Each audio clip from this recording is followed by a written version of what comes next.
Syl kept making mean comments about my husband because he chose to stay home and take care of our family instead of working. I got really upset and told everyone at her wedding dinner how Jason had supported their whole family during tough times. Let me give you some background. I'm 28 years old and my husband Jason is 29.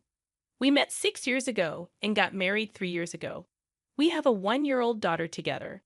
I met Jason through my brother, who is friends with him because of their jobs. Jason used to be a police officer, and my brother owns a pizza place where Jason used to hang out. One year, my brother brought Jason home for Thanksgiving, and that's when we met. After dating for 3 years, Jason proposed, and we got married. I had met most of Jason's family before we got married, and they were usually nice to me, except for my sister-in-law Janice, who is 27. Even though Jason assured me that Janice would warm up to me eventually, she never did. She never openly showed her dislike for me in front of others. Instead, she would make subtle insults and backhanded compliments, passing them off as jokes.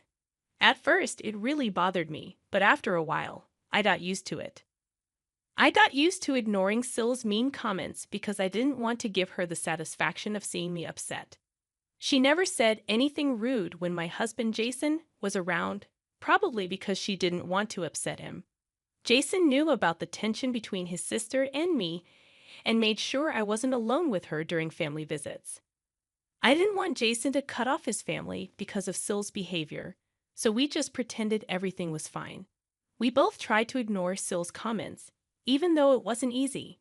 We didn't really have any other choice. Looking back, I wish I had spoken up instead of staying silent. I was worried about causing trouble or being seen as overly sensitive. But I couldn't stay quiet any longer, especially after what happened recently. Jason used to be a police officer, but he quit his job to be a stay-at-home dad a few months ago. I'm a working mom with a demanding job as a trauma surgeon. My husband and I were struggling to balance our careers with raising our daughter. Both of us had demanding jobs and couldn't spend much time at home. We relied on daycare and our parents to take care of our daughter when needed, but it didn't feel like enough. We felt like we were missing out on important time with her, and we worried she wouldn't have us around much as she grew up. About a year ago, my husband Jason and I had a serious talk about this. He decided to quit his job as a police officer so he could spend more time at home with our daughter. I didn't push him to make that choice, but he felt it was the right thing to do since I earned more money, and he believed it was fair for our daughter to have one of us around most of the time. I asked Jason countless times if he was sure about quitting his job to become a full-time dad. It was a big decision, and I wanted to be sure he wouldn't regret it or feel resentful toward me. But he reassured me that he was happy to take on this role. Even though he loved being a cop, he seemed genuinely content spending his days taking care of our daughter and managing the household. We talked about it recently, and he admitted that it was a bit challenging at first to adjust to being a stay-at-home dad after working for so long. But over time, he found it easier, especially because he could spend quality time with our daughter. He's really happy with how things have turned out. He used to dream of being a cop, but now his biggest dream is being a father, and I think that's pretty amazing. However, Jason's family doesn't see any beauty in our situation. I probably should have expected this, considering they're pretty traditional. While they allow women to work, there's a catch. They don't allow men to work at home. None of the men in Jason's family do household chores because they think it's beneath them. So the women end up doing both their jobs and the household work, or they're pressured to quit their jobs altogether, like my mother-in-law did. What's even crazier is that they don't see anything wrong with this setup. They think it's perfectly fine. Jason and I have talked about this, and we both agree it's a backward way of thinking. But we've never brought it up with his family because they just come up with excuses to justify their beliefs, and we didn't want to get into arguments with them. If they're happy living their lives that way, who are we to judge them? Thankfully, we found a different path for ourselves. Jason and I have always divided our responsibilities equally, and sometimes he even does more household chores if I have to work late.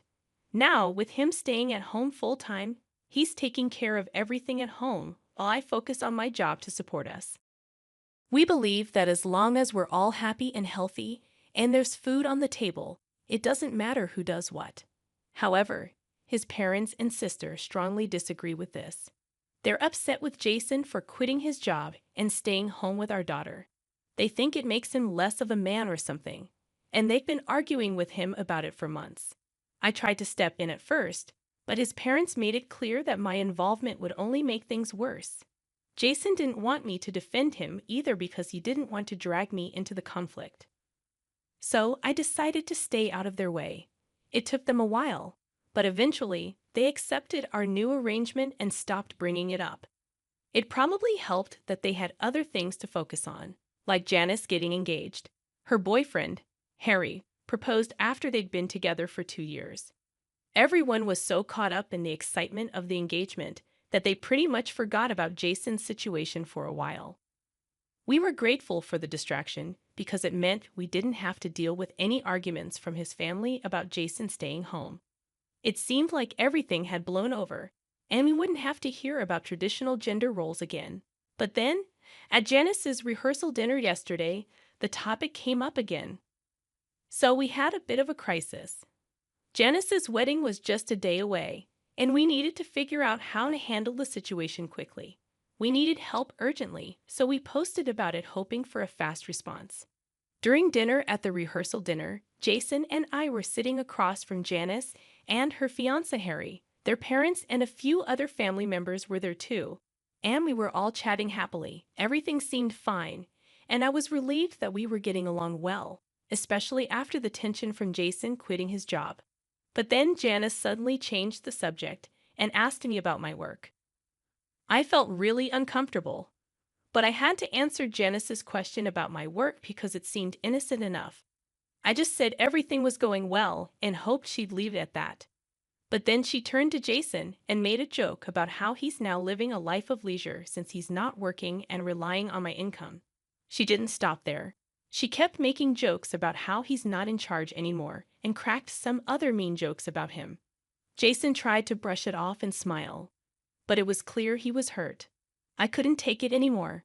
It was like all the frustration from dealing with Janice and her family's outdated views just boiled over. So I decided to bring up something that nobody wanted to hear. I couldn't hold back anymore, so I told Janice that she could joke all she wanted, but Jason was still a better person than anyone in their family. I pointed out how audacious it was for her to make fun of Jason, considering that without him, she wouldn't have been able to go to college or even meet Harry. Jason had been helping his parents financially since he was 18. It was a dark time for their family when Jason's father lost his job while Jason was still in high school. Janice was too sheltered to notice the struggles in her own family, and her parents and Jason made sure to shield her from it. They never said no to her, even when they were struggling themselves.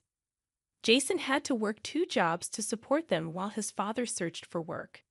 Thankfully, they only had to endure this hardship for about a year.